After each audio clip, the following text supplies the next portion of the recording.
Hello, it is June 4th today, a lovely Thursday, and today we want to be able to describe intermolecular forces. So that's what we'll be doing. What are intermolecular forces? These are the attractions between two molecules of the same element. So think of it as the attraction between, say, two water molecules, two carbon dioxide molecules. Um, the bonding that we've been looking at is intramolecular, and that is the inside. So now we're going to look at things that are outside, intermolecular or outside. These things affect physical behavior. They affect the ability to dissolve in water, odor, and physical state. So many different things. I so wish we could do this in the lab because usually I teach this through lab and not through a discussion like this. Now, there's three kinds. The intermolecular forces come in three different kinds. Dispersion forces, these are the weakest. These are also sometimes called momentary dipoles. Dipole-dipole interaction, this is between two polar molecules. And hydrogen bonding, and this is the strongest of the three. And it's one you might have heard of before, say in biology. It's what holds DNA together. It's quite strong. Now, dispersion forces, which are the weakest, sometimes called LDFs or London dispersion forces, and it's created by the movement of electrons. Electrons don't always move in sync with each other or equally, so sometimes they can be unequal. So these unequal distributions of electrons can create momentary poles. In other words, there's a lot of electrons on one side and fewer on another. So that momentary polarity. So if we have this atom here, we can have slight positive on one side and a slight negative on the other side. So we would have just a momentary pole, and then it will be gone. Very weak. So it's very weak. Things that only have dispersion forces will have low melting points, low boiling points. They may be gases. And that, all right.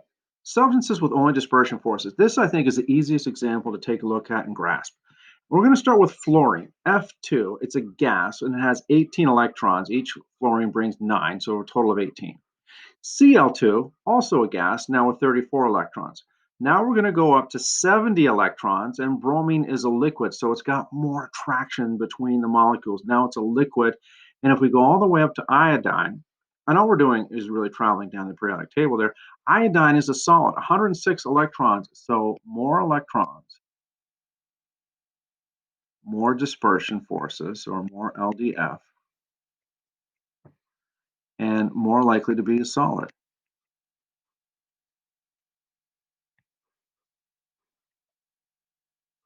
Which means that you have higher melting points and boiling points. Okay, more electrons, more dispersion force. Every substance, by the way, has dispersion forces. Every substance has dispersion forces.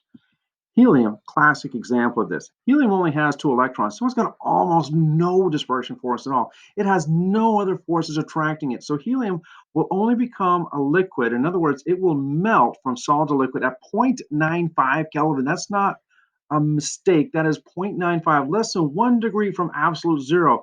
Helium becomes a liquid. It melts.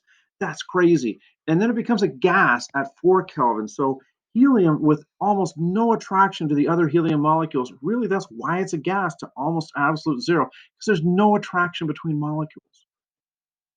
Okay, let's go to dipole-dipole. Dipoles are stronger than dispersion, and it's the attraction of the negative end of one molecule for the positive end of the other.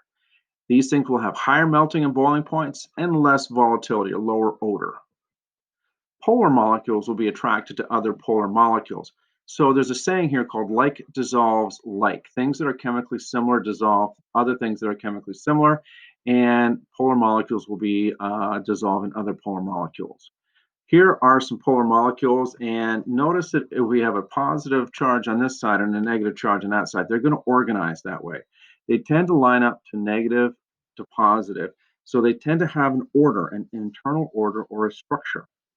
And so polar molecules will behave in a very predictable way as well. Now, dipoles or polar molecules will also dissolve on a crystal. So here's salt. When salt, notice that this is a sodium crystal here.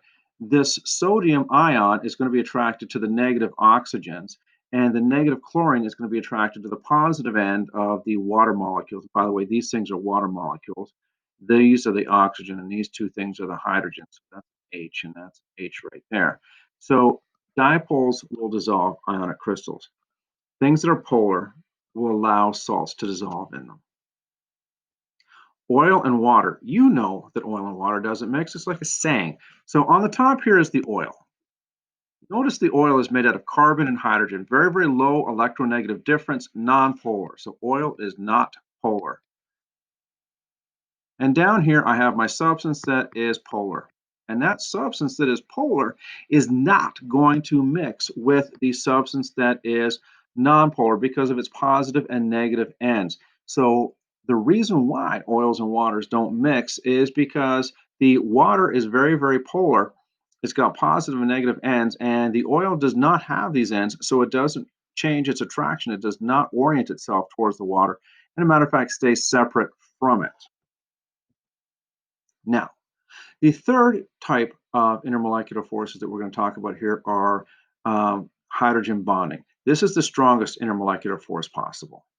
Now, you need to have a hydrogen attached to a nitrogen, an oxygen, or fluorine. So it needs to be N bonded to H or oxygen bonded to hydrogen. It's not just enough to have the hydrogen, it has to have that force. Or H bonded to F, which would be hydrofluoric acid. Not the best example. Has to be one of these three things. It's going to greatly increase the melting point and the boiling point.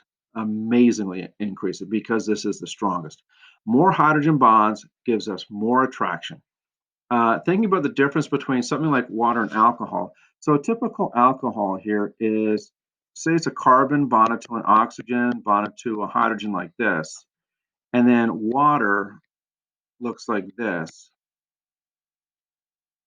Water has two hydrogens and it has these two spots up here and is able to make, water is able to participate in 4 hydrogen bonds. The alcohol here only has a single hydrogen, so it can only really participate in 1 hydrogen bond. And if you think of the difference between the two, waters, I still have the old container of methanol here that I used to clean off the whiteboards.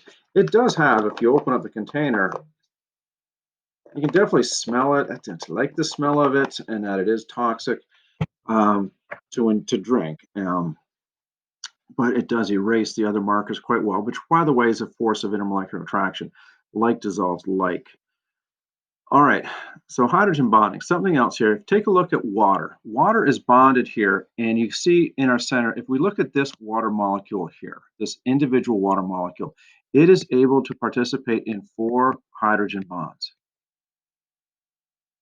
Because water can participate in 4 hydrogen bonds, it means it has a tremendously large amount of attraction to other water molecules. Does water have a lot of attraction to other water molecules? Heck yes. Have you ever gone off the diving board and not quite made the dive that you wanted to, like a belly flop or something like that? Does it hurt? Oh, yeah. Why does it hurt? Because you're trying to separate these water molecules apart with yourself, and it hurts. And we've all done it. I've done it. It hurts, and that which is why I would never dive into water again unless positively had to. But it's breaking apart these hydrogen bonds that takes all that energy. It's also why water has a very high melting point and boiling point as well. That's the cat trying to get out of this room when I'm recording it. You hear that sound in the background. Very, very high melting boiling point because of its hydrogen bonds. Okay, I just wanted to cover parts of this today. We'll do a little bit more tomorrow on Friday.